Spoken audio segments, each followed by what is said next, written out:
Hey guys, so today's episode isn't about us. It's about women in sports. And what we have done, we have reached out to women in sports that we know, and we've interviewed them and asked them for their experiences and input into how women are perceived in sports and the barriers facing them in today's society, preventing them from being equal to the men's game. And obviously, Brandon and I are uh, not in a position to speak on behalf of women in sports because of obvious reasons. So what we did was we reached out, and the following three interviews will give you an insight into what women in sports is like at the NCAA level, the university sports level, and the college sports level. So hope you enjoy it, and yeah, thanks for listening. Hi guys, welcome back to the Orion Sports Hockey Podcast, or Sports Podcast. Today we're going to be talking about women's sports, and we have a very special guest today, Emma Hicks. Emma, why don't you tell us a little bit about yourself? So my name's Emma Hicks. I'm a 5'3" forward, and I play in the NCAA Division One league for the RPI Engineers, and I'm in my junior year. Growing up, I played for 5 different teams. I played for Burlington for 5 years, Oakville for 2, North Halton for 1, Stony Creek for 1, where I captained, and in the PWHL for 1 year in Etobicoke. I never really had that normal high school life. I was always so focused on hockey, so RPI was my choice in the end after going to many different visits for different schools in the NCAA and CIS. How many, And I ended up at what other options did you have out there? I had Princeton, Cornell. I talked to Laurier in Canada, University of New Hampshire, Northeastern in Boston, and a few others. Yeah. So, for those of us that aren't college or university athletes, and especially those that are not playing in the States, what process is different? Like, how would I, if I was to have a kid, have them go to a school in the States? Is there anything special or different than going to a school in university in Canada? For the States, it really depends. For female hockey players, you really start young. I got my first email when I was in grade 8. And so you kind of just got to stay in contact with them, keep on top of that. And then when you get to 10th grade, that's when you can you really want to get to know them, call them, go on your visits, stuff like that. To get the NCAA to notice you in Canada, you really got to reach out to them. So send out your emails and introduce yourself, tell them when you're playing, stuff like that. It's not an easy process. It takes a lot of hard work and sacrifice just to get noticed that way.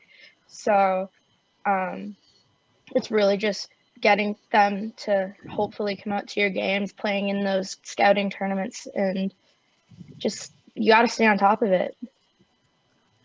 So let's go back a little bit. So when you were younger, I recall you telling me that you played prominently with boys and boys hockey. Is that correct? Or am I remembering that wrong?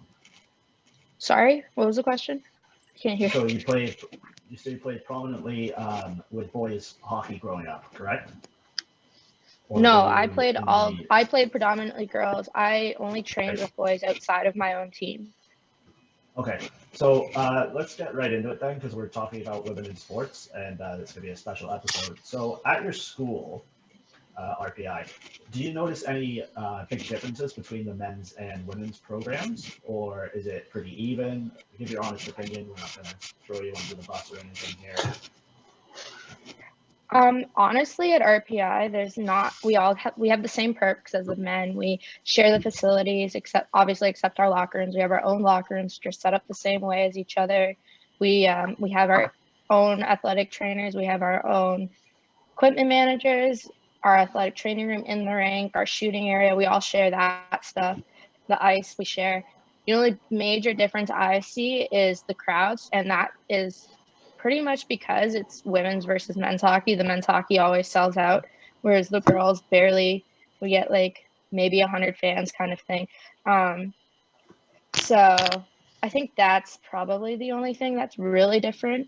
The guys have a lot of respect for the women at RPI. They love coming to our games. They think it's awesome. So it's just kind of the main difference is the crowd. So what could RPI do to increase the crowd, you think? And would that be the same step to increase crowds across women's hockey? Because I think apart from the Olympics, we see that the crowd numbers definitely hurt. So in your opinion, there is no right or wrong answer here. What could be done to increase those crowd numbers? I think for NCAA, at least, having the women's games promoted at the men's games, with there being so much of a crowd, or what they can do is the season ticket holders have free entrance to the women's games, or just if you buy a ticket for this game with the men's team, you can get the women's game for this much. Some of the time we play back to back, so the women will play at 3:00 and the men will play at 7. So it's kind of like combining that and really promoting the women's games at the men's games. Okay, so looking back to your younger career, when did you start to notice a change between like men's and women's hockey, and did it bother you? Did it make you drive harder to become a top level player, which you obviously achieved? Was there any noticeable differences? How early on did you see that? Stuff like that. So skill level wise, training with guys, I trained with them most of the time. The only time I played with girls was on my club team, and I never really saw a difference when it came to skill until the size made a difference. So when I was 13, that's when I really started to see it when I was looking to move. I had an offer to play AAA with the Burlington Eagles, which is the men's side, and my mom wouldn't let me because that was the year they were starting to hit, and I'm 5'3", I'm really small. So I think that's when I really started to notice almost the sexism amongst the two different sides of the game. I think that's about when you noticed did it bother you at all, or it did? It did. So I really wanted to play with the boys. Yeah, were you able to take that like that?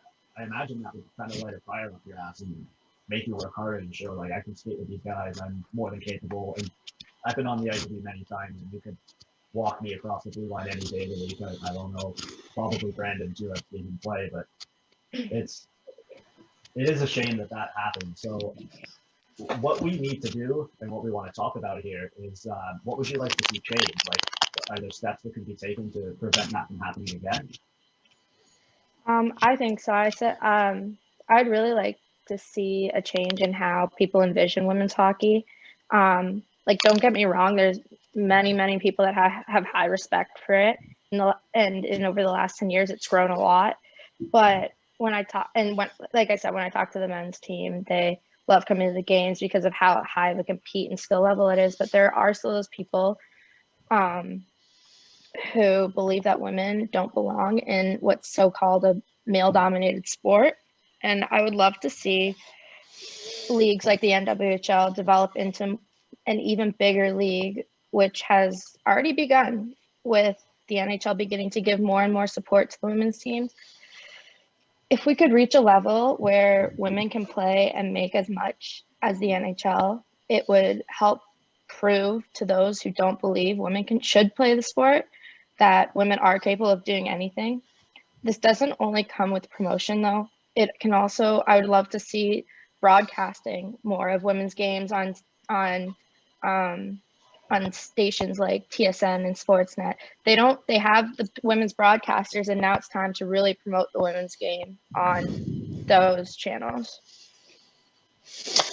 For sure, and we saw a big step today with the, and Brandon, you sent me this, so you might know more about it. The PWHPA got a big, I guess, an endorsement today from a secret deodorant. I think they donated, what was the amount? Was it $1 million? Yeah, $1 million. Sorry, I'm just trying to find it. And they're gonna fund the Dream Gap Tour, which last season wasn't played. It didn't really have a competitive feel to it because they were just trying to showcase the women's game. It was very successful. But now they're actually going to have cash prizes, which I think is a big step towards being able to promote the game and fill arenas and get awareness for what's going on. And obviously, the PWHPA has a big goal in mind of having a women's league that can work with or in conjunction with the NHL, kind of like the PW, what's the soccer? The women's soccer league over in the States does. The WNBA has a similar model.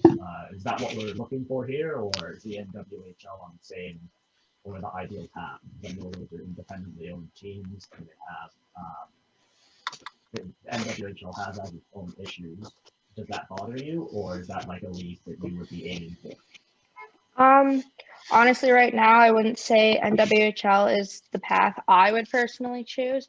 Just with like the women have to have multiple jobs; they can't support their families just by playing. So, just whereas the other sports like the WNBA are starting to really branch, where I think the women in the NWHL are still set back from really achieving that level of support from the NHL and stuff like that.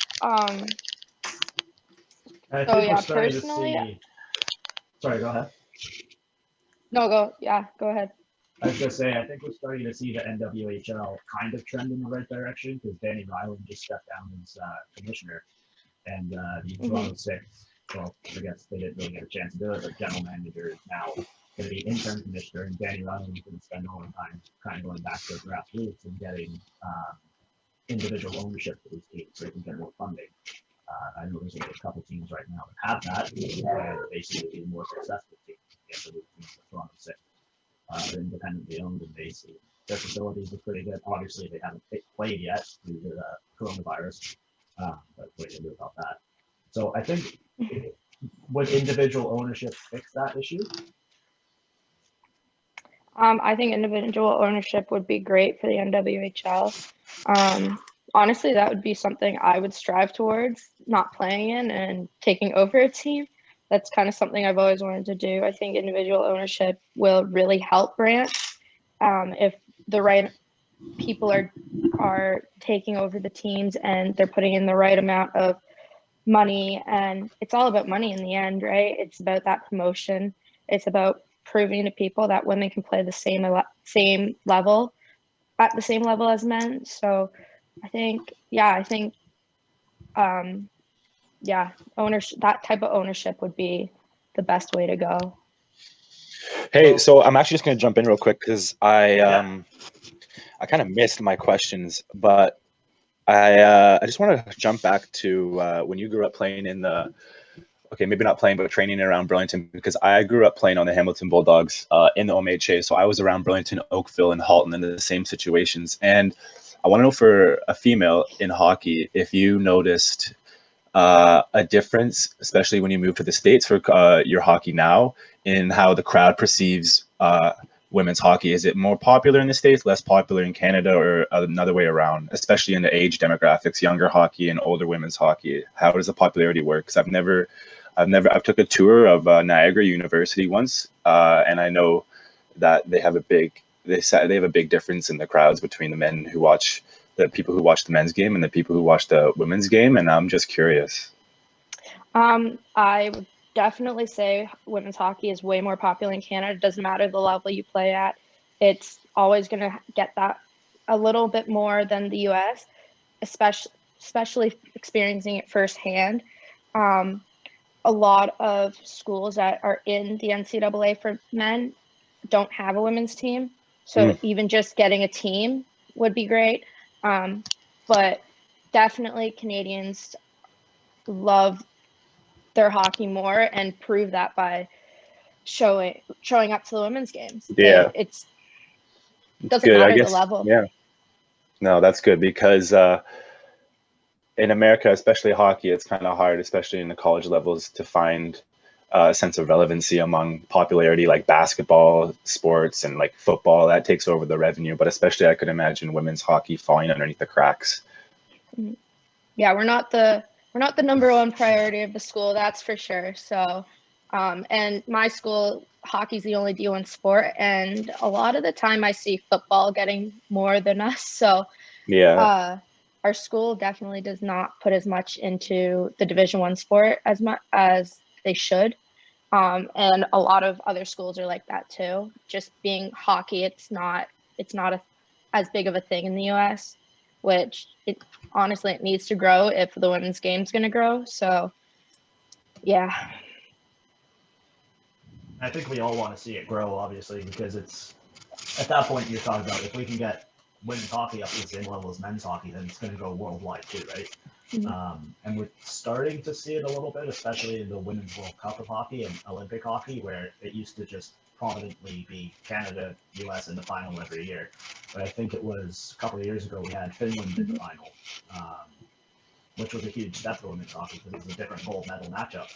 So those steps, they're being taken, but very, very slowly, and you might feel differently about that, but the steps could definitely be going a lot faster.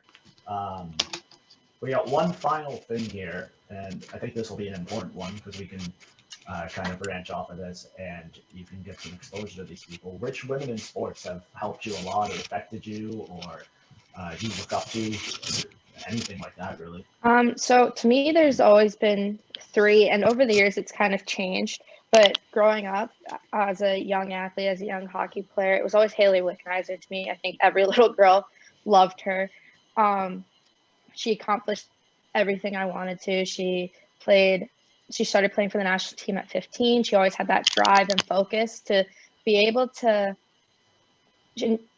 work hard and achieve what she wanted. And that's what made me push harder personally to achieve my dreams. Sarah Nurse has been a big public eye lately, I think, for women's sports. Being a player from the Burlington Hamilton area, it's been very special to watch a player like Sarah Nurse break through in women's hockey. And she has proven that it doesn't matter your background, that you can always be good enough to accomplish anything you want to accomplish.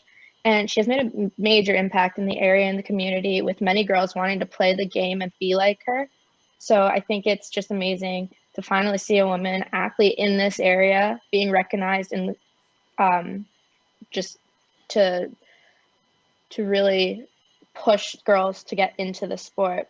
But overall, I'd say Kendall Coyne, I think, is the person who has affected me the most in the last 5 years. She broke incredible barriers a couple of years ago in the skills competition, even beating out one of the NHL players in the speed competition. And she managed to prove to so many people that the women are here too. And with her making history, it has completely changed the women's game.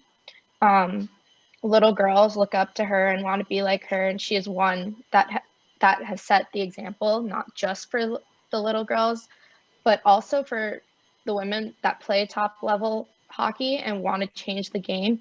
I know that she's a reason for many of us now in the NCAA and CIS that we believe we can actually do something about it to make it grow and it makes us want to get more involved to prove to so many that women truly are just as good as men. Yeah, I think that Kendall Coyne one is a really good example because they didn't give her the proper recognition during that All-Star game. She won the competition, and they just handed it to whoever came. I don't even remember the guy that won it. And then the cash prize and all that. But I think that example resonates loudly because she got a lot of exposure out of that. It showed exposure to how talented she is, how hard she works, and she's on broadcast now. She's working with Sportsnet, and you hear her voices analyzing during games. So I just think, like, even that, how long would this conversation last? 1 second, if that. 20 seconds is what led to all that exposure. So imagine if we can get games on primetime on TV. And I know a couple of years ago in their final season, the CWHL put the Freshman Cup final on TV, and it drew record numbers for a women's game. You know, the Olympics always does well. The World Cup of women's hockey does well. So let's get these things on TV. And I think if we can do that, and it's not just the players as well. We need just more women in sports and grow it. You know, broadcasters, coaches, trainers, on-ice staff, head office staff. All of this is really important. And the paths are there. It's just we need to be able to embrace them. Yep. I agree. Brandon, any follow-up? I'm just taking most of it in. I actually am very close with their names. Might not be familiar to you, but to me, they are, as I grew up with them playing hockey competitively against and training with them. But his name's Isaac Nurse and Elijah Nurse. His name's EJ Nurse. I think Isaac Nurse is now the captain of the Hamilton Bulldogs OHL team, or just currently was, or he's too old now if we're the same age. But the Sarah Nurse story is, I've always been super close sideline to it, watching her grow up, and I've heard all about her. And I'm very close family friends with a couple of the other nurses as well. And I played hockey with EJ Nurse, junior C on Dundas. And just to see her growth coming from a local level where I'm from is like super inspiring, whether it's a male or a female. It's someone that made it far, especially for her, facing so many different barriers as a colored woman as well in sports. So she's doing amazing things. And I totally am happy to hear that she is one of your people that you look up to, because I can totally agree with that. All right, I think that's all we have. Emma, do you have anything else to say, or are you good? I think I'm good. Just hope that this will help grow the sport a little bit more every day. So thanks for having me on. Thank you so much for joining. I appreciate it. Good luck with school. Hopefully you'll be back in the States soon. Thank you. Sold out arenas. All right, see you guys. Okay, guys, welcome back to our second interview of the episode. We're joined by Laura Ellis, who I know through work and hockey, and she's been kind enough to come on and join us today. Laura, why don't you tell us about yourself, who you are, where you've played, all that good stuff. Yeah, so like Josh said, my name's Laura Ellis. I'm from Burlington, Ontario, so I grew up playing hockey within like the Burlington Barracudas Association. But as I got older and things started to become like more competitive, I transferred over to Stony Creek Sabres Association, just because they provided a bit more opportunity. To be exposed to universities. They just had a very good structure. And obviously they're at like the top of the league every year. So that was a big draw to go over there for my final years. So yeah, I'm happy that I ended up there, because now I play at the University of Toronto and I'm in my 4th year there now. And it's been like one of the best experiences of my life. And I'm so glad that I chose to continue playing like after high school, because that's where I feel like a lot of people just call it quits and quit hockey and stuff. But it's definitely been a big part of my life. So I'm glad I kept going with it. Yeah, so you said you're playing at U of T right now. How has your season been affected by COVID? I know you told me, but just for people wondering, how has that been? Because obviously Toronto is a hot spot. So what had happened there? Yeah, so for sure, Toronto being a hot spot definitely like set us back. So our season did get canceled, but like the OUA, which is so like U of T is within the OUA and OUA is within U Sport. So the OUA just decided to cancel the season for all sports. So like football, track, hockey, all of that all got canceled. So I'm not playing any games this year, unfortunately. But we did get a few practices in, but then when Toronto went back into stage 2, our practices had to stop because the rinks and all facilities were closing. But I know that other teams in the OUA, like outside of Toronto, are still able to practice. We're still training. Like we have like outdoor workouts, and they have like very strict COVID-19 protocol. Yeah. But yeah, it was unfortunate that our season got canceled, especially since last year we came off like a really successful year. Like we won OUAs and we were actually at like the national championships in PEI, and it got canceled after our first game and we all had to fly back the next day.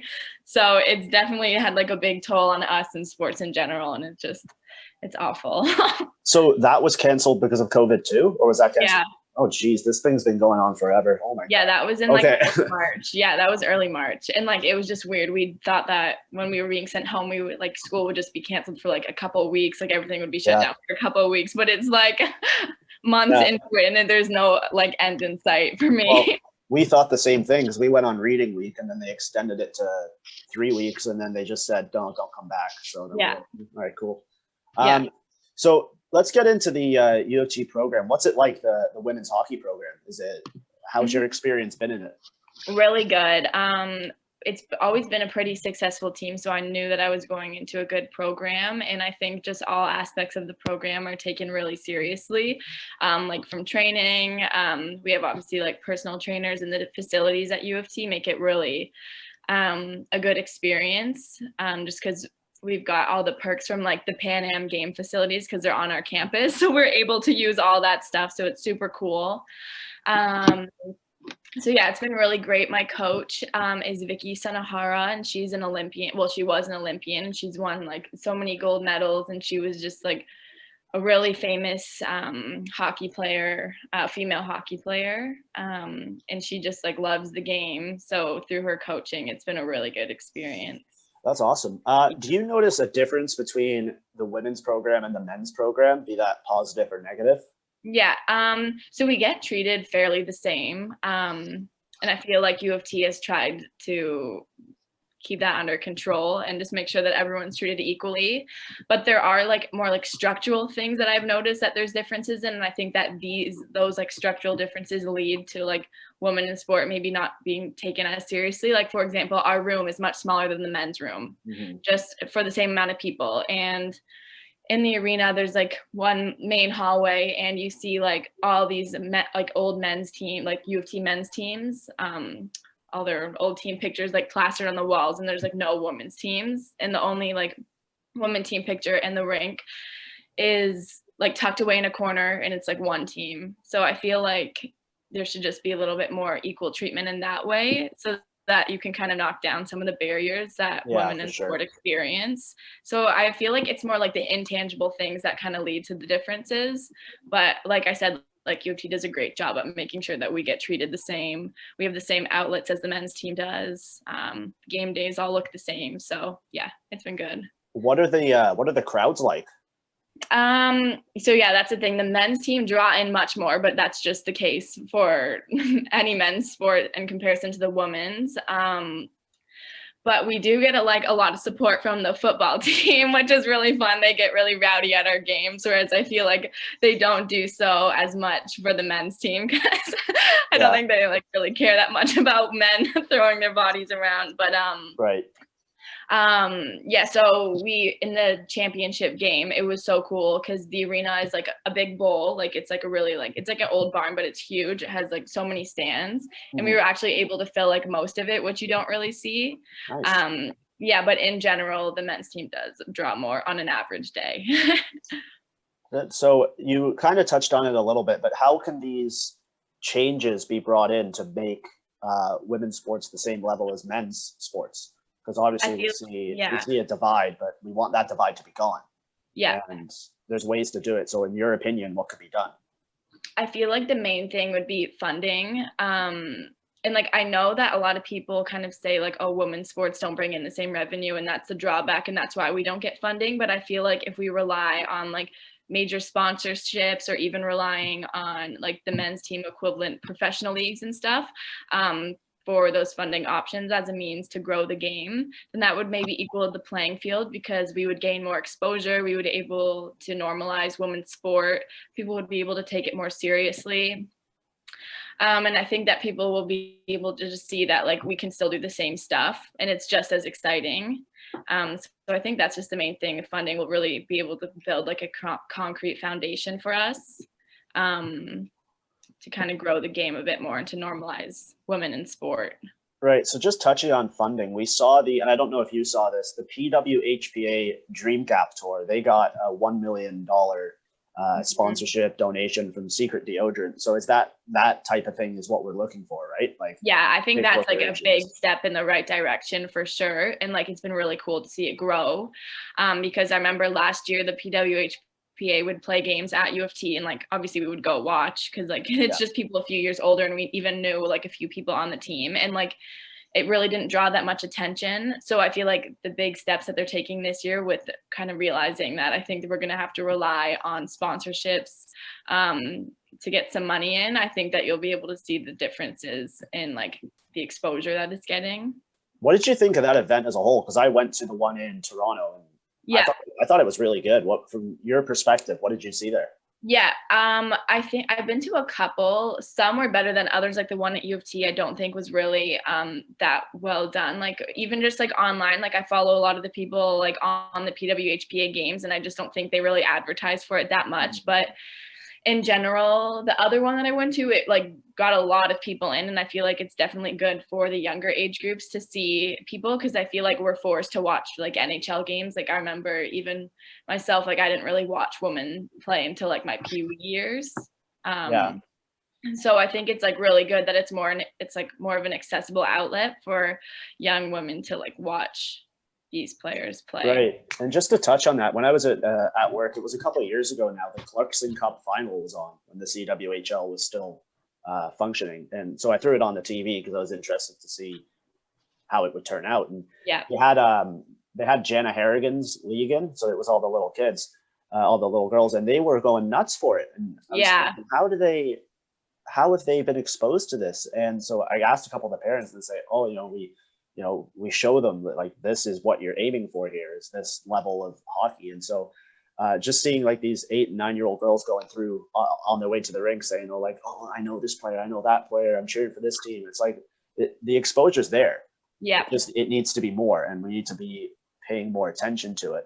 Yeah, for sure. I think it needs to be amplified. Yeah, I touched on the CWHL, which unfortunately has folded, but we have the NWHL and them expanding into Toronto. Danny Ryland stepped down as the commissioner of the league to try and secure private ownership of the teams, which in turn would make the league more profitable and get more money for players.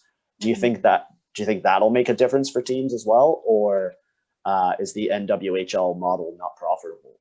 Or I feel like that whole NWHL kind of thing is conflicting with the PWHPA. And I feel like they need to find a middle ground point, because really the whole point of the PWHPA is to be able to create a place for them to play where there's equal pay wages. And evidently the NWHL doesn't offer that. Like I had a friend that played in it last year, and she made like pennies for what she was doing. And so I feel like both those leagues are kind of just conflicting each other. And I feel like if we want to get success for the sport, then they need to work together rather than two separate things. Right. And I think it's not just like the money, it's the resources too, right? Because I've heard that some teams, like the players get maybe 3 sticks a season. Yeah. And it's just access to practice facilities, basic stuff like change rooms, washrooms, travel, all that stuff.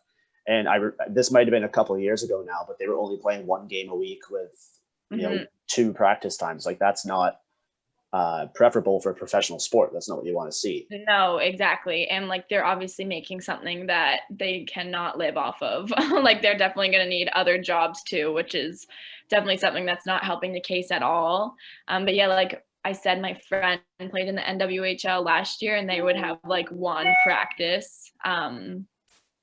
They would have like 1 practice a week, and I was just like, I feel like that's not professional sport. Right. And then like, you see the discrepancy between that and men's professional hockey, and it is like insane. Like, yeah. So I guess the big question would be, if you yourself would make changes to women's hockey, what would you do?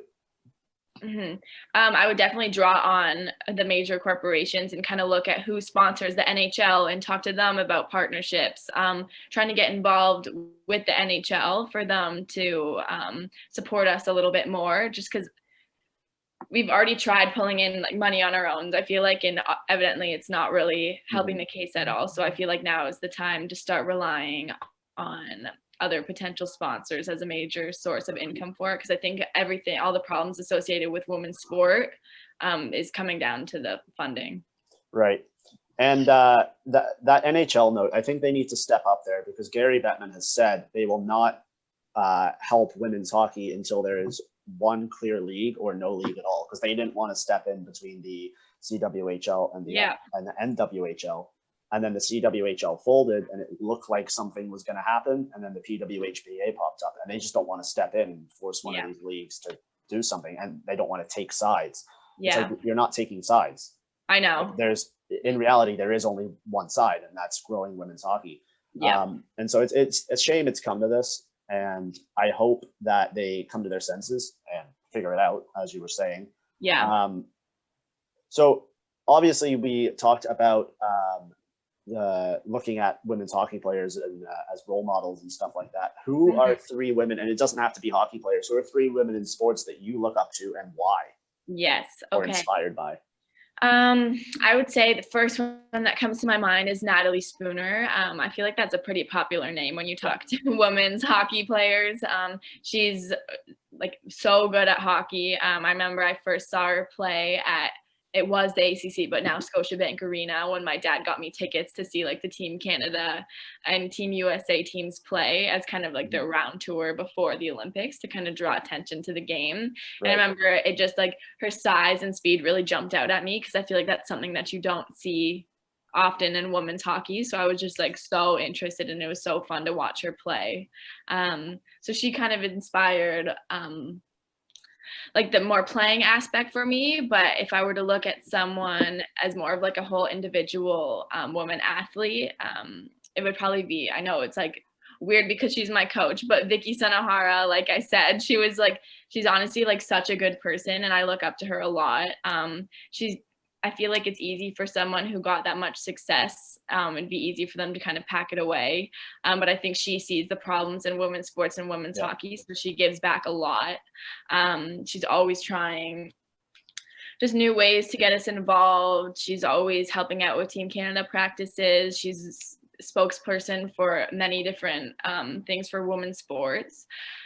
So it's just really great to have her as a role model and to see how much she's giving back to the game, because it obviously gave a lot to her. And just, you can really tell her love of the game through her coaching style. Like, she's just a great person overall. And then I would just have to say Kendall Coyne, and like, even though she's on Team USA, like, just like how she was able to knock down the barriers. And I think she was kind of started making real money moves when she went to the NHL skills competition, and she gave everyone like a run for their money. So I feel like that really showed everyone that like women can do. Well, she didn't just give them a run for their money. She fucking won. Exactly. So I feel like that definitely showed that we can definitely make a strong case for ourselves that we can do exactly what they can do. And I feel like that's where a lot of the discrepancy lies in women's sport, because there's just a lot of prejudice about like women not being athletic and they shouldn't be playing sports. So yeah, we had Kendall Coyne brought up earlier as well, and we were just saying that was a huge turning point because it brought more attention to women's hockey for sure. And, that was just impressive. She won the event. They didn't recognize that for her, and it was just it didn't look good on the NHL, and hopefully they're able to rectify it coming up. So what's next for you? Like, obviously with school being what it is right now and no hockey, do you have any idea what's next? Do you have any other places to play, or are you just kind of taking it day by day? Yeah, well, right now I'm just taking it day by day because I'm in my 4th year at university, and you get 5 years of eligibility to play sport. So I could have, but like from the beginning, I kind of set myself up to graduate in 4, just because like I really do not want to be in debt another year from going back into school. But I think I was kind of ready to pack it in this year. But then when we started practicing again, I realized like, no, like it's still so much fun. I still have like so much joy out of it. And I feel like not a lot of people get this opportunity. So why would I just throw it away? So I'm really considering taking a 5th year next year, just so I can play one last year, because like I said, like the whole money aspect of women's hockey is making me like not really want to continue my career, just because like it's not something I could live off of. But I know there's like options in Europe. Like a lot of my friends on my team end up going to Europe for a couple of years, and they're able to get set up with a good job. They get paid from the team. They have a place to live. So that's definitely an option if I don't figure something out. I feel like last minute I could do that. So yeah, I'm just kind of seeing what falls into place if I decide to do a 5th year or not. But it's definitely a consideration because I'm not ready to hang up the skates just yet. Right. I mean, hopefully it all works out for you. We hate seeing all these athletes sidelined, and I know it's such a shame all of this has been postponed and canceled and all that. It's just not good for the sporting world. I know, and there's so much uncertainty. I know. Any final thoughts that you want to throw out there? Plug anything? No, thanks for having me on. It was great. No problem. Brandon, any last thoughts? No, it was great. It was great listening to you and your story. And I I know a lot. I played junior hockey in Dundas, and I'm not going to mention any names, but a couple of former like Stony Creek women coaches ended up coaching me in my Dundas Junior C team, and uh, they were interesting, very competitive coaches. But I know how they over at Gateway, like they just strive for a different type of success, really, like just crazy. Yeah, for sure. And you could kind of see that at all levels of the organization. Like they took like our training very seriously, which I feel like you don't really see in minor hockey that much, but they really prioritize like our summer training and all that. And I feel like that definitely helped with our success.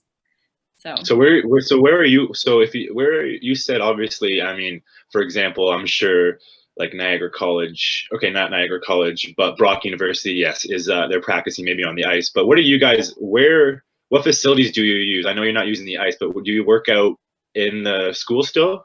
No, we have to work out outside.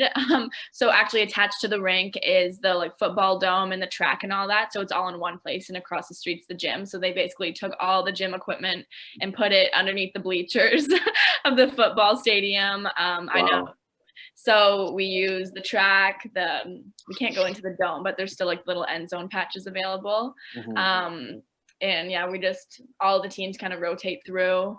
So yeah, we're pretty much outside right now. So we'll see how long that lasts with especially at least you're a hockey player. Yeah, exactly. So I think we'll be okay, but I'd be worried about you know what, actually, you guys could be having some pond practices in 2 or 3 months. That'd be crazy. I know. I feel like we would definitely do that. Like my coach wants to like rent out areas just so we can play like stick and puck kind of, and we're all getting rollerblades and just buzzing around the city. So we're trying to find any way we can to kind of keep playing. Yeah. Thank you so much. I appreciate that. Are you guys being tested or not? Like fitness testing? No, like COVID testing. No, we're not. Okay. No. I wasn't sure about that. Yeah, I know a lot of the NCAA schools have to get tested like twice a week, but yeah, no, we don't have much testing done, but it's actually pretty good. Like being in Toronto, there's like no one in the varsity community on any team that got COVID. So I feel like that's showing how well like we're handling the situation, especially being for. It just goes to show that like real people who care, they want to do everything they can to play sports again. Exactly. So, yeah. Well, thanks for coming on. We really appreciate it. And best of luck with everything coming up and moving forward. And I'm sure we'll speak again soon. Yes, for sure. Thank you very much. Thanks a lot. Thank you. All right, guys, welcome back. We got our third interview here. I'm just going to turn it over. And Hayley, why don't you introduce us to you, who you are, where you've played, all that good stuff. Awesome. So hello, my name's Hayley Pasma. I play right now for Humber College softball program. I play first base. I'm in my third-year program at Guelph Humber. I'm from Georgetown, Ontario, lived there for about 7 years, moved around in the States for a bit as well. Have played softball pretty much my whole life. I took a couple years off throughout the whole moving process just because there wasn't a team to play on, but pretty much played since I was a little girl. I also played hockey growing up as well. My family's in the hockey business also. So I've been around sports my entire life. It's in my blood. I don't know what I would do if I wasn't playing sports. And I love that aspect of my life. Cool. Okay. Awesome. So Hayley, the importance of having this episode that we're doing, it's probably going to be pretty lengthy now with all the guests we're having on females in sports, is just there's a huge gap.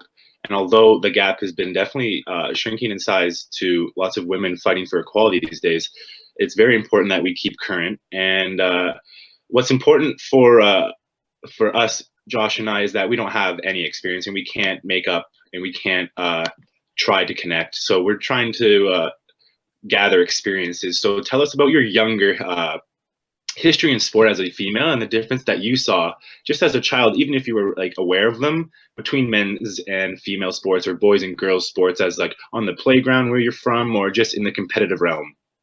Right. Yeah. Like I said, growing up in sport, definitely, like you watch hockey all the time, you watch pro sports and they're all men's. You didn't really see a lot of female athletes on TV, really. Like I'd say the Canadian Pro League, like the Canadian women's hockey, but that was really all that I saw growing up. Softball isn't too big here. It's bigger in the States, so it was a little bit more important there. But even then, it wasn't too much of a difference to me. I was raised in a family where you were praised and all that for your sport. You were never diminished. I don't have any brothers, so it was always, me and my sisters were always, there was never competition in that sense. Like, it was like, oh, but your brother plays this level of sport. Why don't you play this level? So I'm grateful for that. I believe it made me a stronger athlete in the end. But yeah, growing up, it wasn't, I mean, you notice a difference in it as in the aspect of media. You didn't see too many female athletes in the media, but when you did, it may have not been the most positive. So I guess that's something you've come to light on as I've grown up. But yeah, growing up in a family as supportive as mine, it wasn't really too big of a problem. I'm very grateful for that. But yeah, even at Humber, it's not, I mean, you see it in the crowds, you see it in the fans. A lot of the times there's not as much fans coming out for a women's program, just because the whole stereotype of men being faster, men being stronger, being more competitive. So that little bit of an aspect I've seen has been too bad. Humber's pretty good at keeping it equal, but I mean, people are going to go to what they want to watch in the end of the day. For sure. So that's a great lead in. So I wanted to mention all three of us, if anyone's aware, we go to the same Humber facility here in Etobicoke. And I guess I'll touch on, especially having someone within the programs, among like, how are the facilities, are they differentiated between the genders, and like the locker rooms, the treatment facilities, the allocation of practice times, like earlier, later? Right. It does take a little bit of effect, especially in fall and winter sports, because that has a little bit of effect on it as well. Our softball practices in our off season is pushed to either late nights or really early mornings, just because volleyball and basketball has priority in their in season. A little bit different that's not as much gender equality. That's just kind of the comparison there. In regards to facilities, Humber athletes are very grateful in regards to facilities like therapy, the high performance center for working out and training, stuff like that is pretty equal. Like I said, Humber's done a really good job at making sure that there isn't much of a difference between, let's say, softball and baseball as an example. Like, everything's pretty equal. You could always try to pick out little things that the men's team might get over the women's, but I don't see it as too big of a problem in regard, like Humber itself. Staff has done a really good job with that, I would say. Like I said, in regards to fans coming out for sports, it's always seen as men's the better game. That's the competitive game. That's, that's high scoring. It's better. It's more fun. I don't know how else to describe it. For sure. But it's a little bit different. Yeah. And the transportation, do you guys share the same bus sometimes when you traveled? But Humber softball and baseball do not, just because we have totally different schedules. But volleyball, basketball, maybe rugby does. But court sports like volleyball and basketball travel on the same bus. They play games right after the other. Softball and baseball have the same, like, their diamonds are right beside each other at the same place. But last season we maybe played at the same time once. Okay. Yeah. So I'll stay on Humber. I mean, especially on a personal note, before we get more into women's in sports as the overall point of the interview, I want to touch on the coronavirus and how it affected, like, you as a literal OCAA athlete, and more importantly, coming off, like, you wanted to play. Like, you guys just won last year, did you not? Like tell us, so how does that affected your training, and when you heard about it, and then more importantly, how is it going to affect in the future, how you guys affect your training, and like how commits come to the team? Like, how do you recruit now? Yeah, for sure. Coming off the high of last season was definitely something we were really excited for. We got shut down. Our season was canceled, I'll say in May or June. I don't exactly remember what month it was, but it was pretty early. Our season is 6 weeks right at the beginning of school, September to the middle of October. So it was completely shut down. Our nationals was also shut down. There might be a small chance of it happening in the spring, but because winter sports just got shut down as well, it doesn't look too promising. So I would say that, if anything, would be the biggest thing that we were disappointed in not having, just because we won last year and we don't get the chance to fight for our national title is really unmotivating. Also, like, it's always like, okay, what are we working for now? So that's kind of what we've been, that's kind of been our mindset here. Like, what we have all this off-season time, almost like I'll say a year and a half of off-season time. You can either choose to work hard and work for next season, or even seniors who don't have another season is really really sad. Actually, I feel for them as well. Even freshmen that don't get to experience their first year, a whole bunch is affected. That we're again grateful for our training that we have. We have the facility to go there. We go 3 times a week, which is good. And like it kind of, it does depend on your mindset. You can either choose it as look at all the off-season time I have to get stronger and to get better at my sport, or you can kind of be like, okay, well maybe next season if then, and might not play until next year. So it's definitely so affected. Yeah. So back to a couple of things I've noted. So you said not only did you watch hockey as alternative to like your softball like passion, you said your family was a little bit in touch with the hockey industry. So I mean, the softball industry as a professional isn't broadcasted as much as the hockey is. Right. So maybe the professional hockey on TV is where you've seen the most differences in stereotypes with genders. So like, what I guess in terms of if it was in your hands, what are some changes among the stereotypes that you think could be changed in the sports world, and how could that be handled? Right. I look at, there's one video that comes with that question comes to mind is Serena Williams, about her Nike commercial that she did about how she was seen as aggressive and angry versus, let's say, LeBron James as an athlete is seen as passionate and committed to whenever he gets, a little bit riled up about a game or anything like that. So that's kind of where I see that stereotype, is where females in general aren't portrayed in the media, and like I said, possibly negative in a way where we're seen as lesser or anything like that. I could jump into salaries compared to female and male athletes, but I think the first step would be positive media, like positive portraying in the media would probably be a small step in regards. I know the salaries can't just change overnight. So it's little things like that. I grew up watching men, like I grew up watching the NHL, and I was lucky enough that I didn't see much of I didn't see a comparison to me. Like I watched Sidney Crosby, for example, was just someone I looked up to, not only for his skill, but for his work ethic. So I would say where I saw that and I say, I want to work as hard as him. I know he wants to be the best player out there. I want to be the best player out there, and no matter what sport I do. So I kind of took that just as sport in general, or more as a mindset. It wasn't just like, I play minor hockey now. I try to get better at my sport, but hey, I play softball as well, and I can always try to be the best person out there on the field.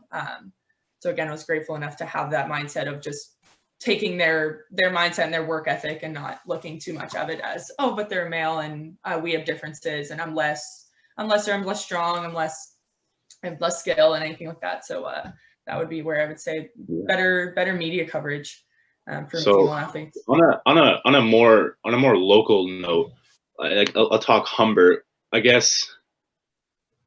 You mentioned, it's really evident, I guess, in the basketball games too, maybe the volleyball games with the numbers of like the audience. But like, what do you think like Humber could do do you think they could do something in terms of changing the scheduling or advertising it better across the school? Like, how could they draw more fans to both games? That's a good point. It might have something to do with times. Women's play 6 to 8, men's normally play 8 to 10. So something could have to do with that. But I also think that, people are going to, at the end of the day, people are going to want to watch what they want to watch. So we try to do a lot of I know there's like a whiteout game. Softball and baseball does that, where everyone wears white. I know they did Hawks in the 6 last year. So we try to do more, put it out there as more than just a basketball game. But at the same time, it's hard because, people want to watch the best there is, and women are just seen as. And it's just like the times, as a student, you have so much to study for. Like, you only have time to watch one game, maybe a half of it, if even, right? Good point. Yeah. Mm-hmm. Really That's difficult. A good point. Yeah. And so I look at it as the people that come out to the basketball games. Humber's a very commute school. It's right in the middle, Mississauga, Brampton. It's a lot, you bring a lot of people in. So it's, you see people coming for the men's games. Like I work in athletics as well, so I'll work at like the front desk and there. So I'll see the flow of people coming in for the men's games, and I just like, yeah, why not watch a women's game? Why not see their athletic women athletes like at Humber work so incredibly hard, and I see it every day. So it's almost especially court sports because I see them more often, but it's hard because I mean they work hard too. They're like, hey, come watch our game, you know, like you try to get people out, even just to spread awareness for the rest of female athletes. I think that's the overall goal there as well. Do you have much interaction with the men's team? With baseball? Yeah. I would say less than court sports do, less than like spring athletes do. We are very close, a close bunch. We get along really well, and we, you know, last year we would have like a get together, something just both of us, even right at the beginning of the year, to get to know the rookies or something like that. So it's different because we don't travel together. But we do have like locker rooms right beside each other at our diamond. They mostly come out to our games. We'll go out to theirs. So we have a tight connection in that aspect, but you don't see many court sports coming out to games about our games. Maybe it's because it's outside, maybe because it's at weird times or middle of the day. I'm not, I could throw excuses out there for anything. But I am, again, grateful that baseball and softball at least have that connection where we can feed off each other and always know that we'll be fans for each other. Yeah. You mentioned a little bit about growing up in the States or experiencing time in the States. And I know, I think you also mentioned like the difference in like participation in softball coverage in the States compared to Canada. Do you want to touch on that? Sure, yeah. So softball is not, unless you live stream a game, or there's something called Flow Softball, where you can watch it online. But in regards to just turning on the TV and flipping to a softball channel, it doesn't exist in Canada unless you have some sort of program or you pay for it. Which is very disappointing, especially someone that just, with everything going on in the MLB right now, sometimes you just want to flick on and watch, a World Series game, but you can't. So you're stuck on watching YouTube videos, highlights, stuff like that, which isn't as accessible. It doesn't get, people aren't just like, oh, let's watch a softball. Let's just put sports on. Nothing else is on, so let's put sports on. It's never a softball game. So in Canada, it is a little bit less, and always like the NCAA scene in the States is better. I didn't play softball as much growing up in the States. It was mostly just like house league or small rep leagues. So I didn't really experience that, which I think made me want to go to an NCAA school before coming to Humber that much more. I wanted to be in that environment. I wanted to experience the NCAA, whether it was at a D1 or D2 level. I didn't care. I just wanted to experience that aspect of it. And then everything comes work out. I didn't end up going, but it was still something I'd love to be interested in, like soak in the environment of it. But yeah. Is there go Josh. What's the highest level of softball you can play? Because I know there's like was it the Women's Professional Softball League? I think it has a new name now. Is there something like that would be the equivalent of like a WNBA or the NWHL? So there is a pro league. Yeah. There is something where you can go out, like seniors can go after school and play pro. They play in a small pro league. They started something called Athletes Unlimited this year, which is something where they just took athletes, like people that would normally play in the pro league. They put them all together and they did like a draft series. It was really, really cool the way they did it, just because of everything going on. Really interesting to watch. My softball team is following along with it. We might even start to do something like that with our team as well, so even just to keep everyone engaged. But it's there is a pro league. It's again not as, it's not broadcasted or anything to do with that, which is disappointing. But at the same time, it is a really good program. Yeah, like I'd heard of it, but I've never seen it on TV or even online or anything like that. So that's a shame that. Obviously, it's fast. It's good softball. If you're, interested in any of that, it's really fun to watch. So you talked about the States and like the difference when you really wanted to go to the D1 school. Just before we touch on more on the females in sports and your hero aspect, how were you specifically recruited to Humber, and why did you choose the softball here? Right. So my sister did play on the Humber team, started when I was in grade 10. So even going out to her games when I was in high school, still wanting to go to the States, but just seeing the aspect of Humber and their culture and the environment, it was so interesting to see. I was a little bit stuck in my ways. I did really want to go down there. So I would still try to, you put out like highlight videos, stuff like that. You email coaches. That was something that consumed a lot of my grade 11 and grade 12 year. Kind of losing sight of the fact of what Humber actually is. The OCAA compared to the NCAA has a little bit, not of a stigma, but it is seen as lesser. My coach says this all the time, how the OCAA has such a, not a bad rep, but a less skilled rep than the NCAA, just because it's not in the States and it's, again, not shown in Canada as much. So people think softball in Canada is similar to a minor rep level. So I ended up at Humber kind of just realizing that, like, what's better for me right now would just staying here, getting an education, playing on a really well-suited cultured team, seeing what I can do with that. And even like seeing my sister play, I played 1 year with her, which was really good. And yeah, just even, I mean, as much as I still love the whole environment of the States, I almost wanted to take that and bring it here. So in my third year of Humber, I'm able to take a little bit more of a leadership role. So it's a matter of getting everyone's mindset on why not be the best that you can be every day? Why not be like the NCAA? Why not train like them? Why not practice like them? So them in the matter of their skill, their environment level, their drive to win, which is something we chased a lot last year and it paid off. But yeah, even just bringing, my coach does a lot too. Bring that culture here. If you idolize the NCAA that much, then why not bring that culture here? So it's, I was able to get, I mean, I like to think that I get a little bit of a taste of that whole culture here. Humber's amazing with everything else. But it's been really fun. Yeah. So let's touch back on women in sports. So I know you said you watched hockey and you idolized Sidney Crosby, but we're here to talk about women. What sports were you watching, and like what sports were the women that you were idolizing? What sports were they playing? Who were these women? I mean, like I said, softball was not, I mean, you could not watch it. So it wasn't, I would say that I did not have anyone in softball growing up that I looked up to. I mean, you get like the Jenny Finch, who was like, if you see videos of her like striking out MLB hitters and everything like that. And I was like, that's amazing. And then like, again, I watched Canadian hockey, like Hayley Wickenheiser. I think I liked her because we had the same name, but it was like, I watched her and growing up and it was stuff like that. But I mostly watched male sports.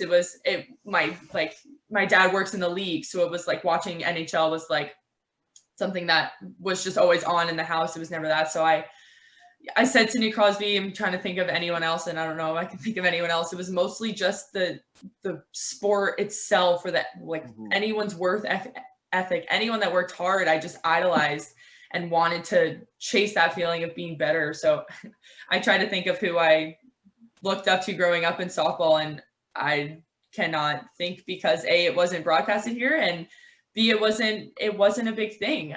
Even in the States, I moved here when I was 12. So like, wasn't too heavy into that stuff at that age either. So it was, yeah, I mean, I like to think that it was okay that I never idolized and I never saw that stereotype versus like, oh, but Sidney Crosby's way bigger than me, way stronger than me, I'll never get there. And even if it was a different sport, I just saw the sports world as just something that I could do if I wanted to, and I could set my mind to it. I could go be the best at wherever I go or whatever I do. So that's grateful in that way. But it, yeah. No, that's a good answer. And I want to touch on the fact that you don't necessarily need to idolize anyone when you grow up if you can appreciate like hard work ethic, like Sidney Crosby being male or female, which is great because that shows that, although you're a female in sports, you don't even take it discriminatory that he's advertised more. Right. He still has the same work ethic. But I mean, I want to ask you if maybe within the past 5 years, if there's been any like influential women that have really like captured your affection for like why they deserve more pay. Like, has any women in like they've won something like an individual tennis? I say tennis players because there's a bunch of female tennis players that take over the world. Right. Yeah. Like I said, Serena Williams in her Nike commercial, it stands out to me just because it's so like it's so true. Like people, like women, like she got mad at this. I don't know exactly know the situation, but it was, I say get mad at, but she got like competitive about this whole thing. And then all of a sudden it was like, this girl's crazy. She's, Yeah. She's, I remember I think I remember this. Yeah, it was great. And then you see like how many times do people argue calls in any sport, any pro sport, and they're like, like might get kicked out of a baseball game or whatever, you might get a 5-minute penalty in hockey, but it's like it's just what it is. It's normal. Yeah. People get mad. So it was even like the fact that Nike had to make a commercial about the fact that women can do this and that's okay, stuff like that. But anyways, I'm trying to think. I've in the past 3 years at Humber, the NCAA has been something that has been like watch this, watch highlights, watch anything, no matter where it is. I would say Jessie Warren is a name around softball. She plays in the Athletes Unlimited program that they started this year because of COVID. She made this one play in the World Series game, and I think it was last year sometime, and Humber Softball got together and we watched it. So it was just something that I experienced like with my team. In regards to like better pay, I mean, softball doesn't, it's not even comparable to compared to an MLB player, which I think is almost like I don't think you'll ever hear a softball player complain about what they get as a salary. Which is something to look up to, but also a little bit of inequality. Just the fact that, I mean, we play the same sport, relatively, but a little bit different. In regards to influential athletes, I would just say like seniors, like alumni that have graduated from Humber, I look up to them, and I hope to, give the same, everything that they've given into the Humber program. I hope to leave with the same intention that I made it better. My coach always says, leave the program in a better spot that you came into it. And I hope that I can do that. Yeah, for sure. That's awesome. You've given us a great insight. More importantly, you've given us a different insight because, we've been having guests on and they've been really impacted by like females specifically, but you come here and you are aware of the differences and the unequalness, but you can still appreciate the sport in general as an athlete and use that to stay motivated. Yep. And I see that in the way you talk and the way you talk about being a leader in a Humber. And that sounds great, especially being a leader on a championship team is something that you should be very proud of as well. Yeah, for sure. Appreciate that. Yeah. All right. Any final thoughts, anybody? All good. Thank you. Thank you for having me. Thanks for coming on. Thank you so much, guys. This was Hayley Pasma from Humber. And